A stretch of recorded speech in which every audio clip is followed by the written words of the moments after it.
یہ ریڈیو صدائے حریت جموں و کشمیر ہے۔ محمد طارق اپڈیٹس کے ساتھ مقبوضہ کشمیر کی خصوصی حیثیت کی منسوخی اور یہاں مسلط کیے گئے بھارتی لاک ڈاؤن کے 250 روز مکمل ہونے پر خبر رساں ادارے کشمیر میڈیا سروس کے ریسرچ سیکشن کی جانب سے جاری کردہ رپورٹ میں کہا گیا ہے کہ بھارتی دہشت گرد فوجوں نے اپنی ظالمانہ کارروائیوں میں 3 خواتین سمیت 93 کشمیریوں کو شہید کیا ہے۔ بھارتی دہشت گردی اور مظالم کے خلاف احتجاج کرنے والے کشمیریوں پر براہ راست گولیاں، پیلٹ اور آنسو گیس کے استعمال سے 963 کشمیری شدید زخمی کیے گئے ہیں۔ رپورٹ میں مزید کہا گیا ہے کہ گزشتہ برس 5 اگست سے پوری آزادی پسند قیادت سینکڑوں حریت کارکن اور سیاستدانوں سمیت ہزاروں کشمیریوں کو گرفتار کر کے مقبوضہ کشمیر اور بھارت کی دور دراز جیلوں میں منتقل کیا گیا ہے، جہاں ان کی حالت ناگفتب ہے اور اب انہیں کورونا میں مبتلا ہونے کا خدشہ ظاہر کیا جا رہا ہے، کیونکہ بھارتی جیلوں میں گنجائش سے زائد نظر بند اور کشمیری نظر بندوں میں سے اکثریت مختلف امراض میں پہلے سے مبتلا ہیں۔ کشمیری نظر بندوں کی حالت زار پر اقوام متحدہ کے سیکرٹری جنرل، اقوام متحدہ انسانی حقوق کونسل کی سربراہ کے علاوہ انسانی حقوق کی 6 عالمی تنظیموں نے سخت تشویش کا اظہار کرتے ہوئے ان کی صحت کا خیال اور انہیں بروقت طبی امداد پہنچانے کی سفارش کی ہے۔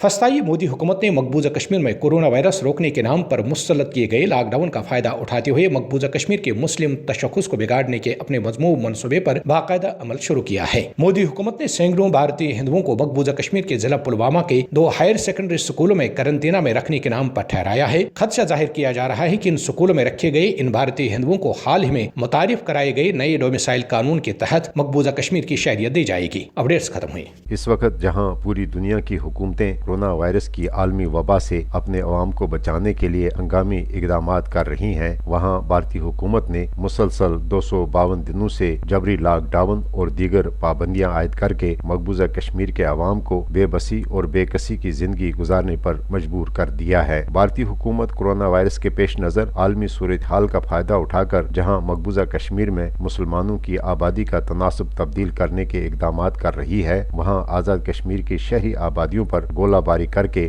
آزاد کشمیر کے کشمیریوں کو جانی اور مالی نقصان بھی پہنچا رہی ہے۔ پاکستان کے وزیر خارجہ شاہ محمود قریشی نے مقبوضہ کشمیر میں بھارتی قوانین کے ذریعے مقبوضہ کشمیر کی ڈیموگرافی تبدیل کرنے کے اقدام کو عالمی قوانین کی صریحاً خلاف ورزی بھی قرار دیا ہے۔ ہندوستان اس وقت وہ اقدامات اٹھا رہا ہے جو بین الاقوامی قوانین کی خلاف ورزی ہے، جو اقوام متحدہ کی سیکیورٹی کونسل کی ریزولوشنز کی خلاف ورزی ہے، اور وہ دنیا کی توجہ اس وقت کورونا وائرس پر ہے اور اس کی آڑ میں وہ مقبوضہ جموں کشمیر میں وہ اقدامات اٹھا رہا ہے جس کا کوئی جواز نہیں ہے۔ پوری کشمیری لیڈرشپ قید میں ہے، رہائی کی بجائے وہ قوانین میں ترمیم کر رہا ہے۔ ڈومیسائل کے رولز میں تبدیل کیوں کی جا رہی ہے؟ بنیادی طور پر وہ ڈیموگرافک چینج جو ان کا ایجنڈا ہے اس کو پروان چڑھانے کی یہ ایک مضمون ہے۔